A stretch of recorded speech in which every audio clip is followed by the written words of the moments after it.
fingerprints for jewelry? Well, you've come to the right place. Let's get started. Remember, the quality of the fingerprint jewelry in the end depends on the quality of the fingerprint we start with. Here's what we want to see.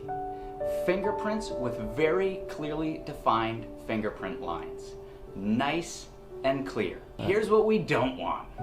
No blotches, no smudges, no lines through the fingerprints. We don't want to see anything but a nice crystal clear fingerprint. You'll want to make sure that you capture this portion of the finger with the largest amount of detail, which is usually just above the knuckle. So focus on that area when capturing the prints. Otherwise, maybe you want to pick a finger that's easiest to access, like the pointer.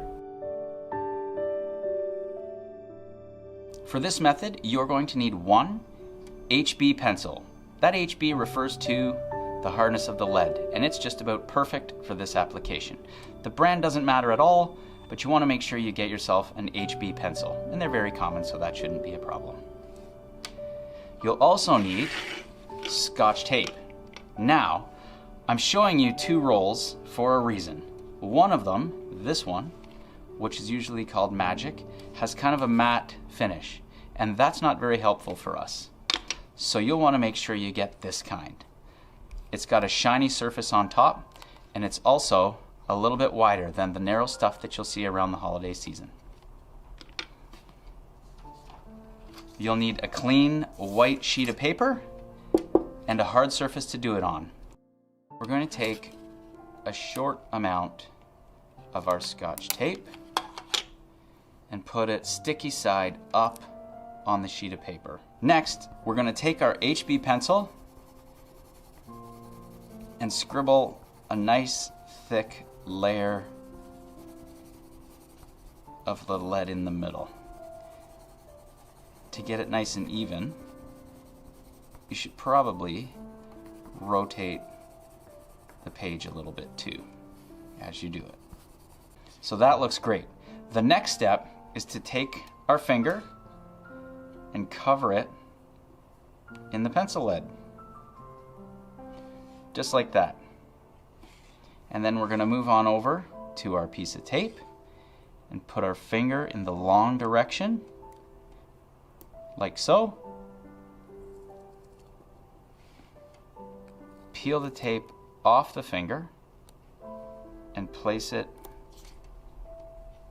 on the paper, just like that.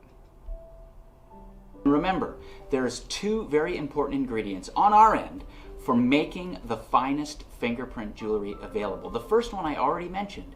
It's the quality of the fingerprint. It's really important to the quality of the finished product that we start with a high quality fingerprint. The second most important thing is when you're sending us that fingerprint, it's got to be a very clear, very well focused photograph. And I'm going to show you how to do that now.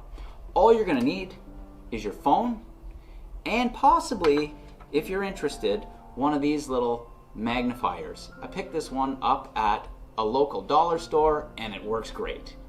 So here's what I mean by a great in-focus photograph. You see right there, the fingerprint is pretty much filling up the field of view. If I get too close, I lose focus.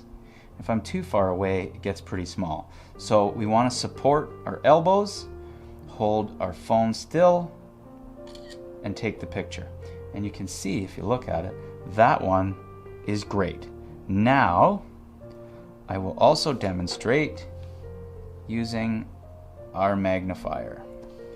The interesting thing about the magnifier is that it lets you get really close and still stay focused. Look at that.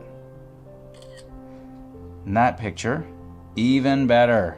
We've got all the detail we need. It's nice and clear. All you need to do is email that to us and we're good to go.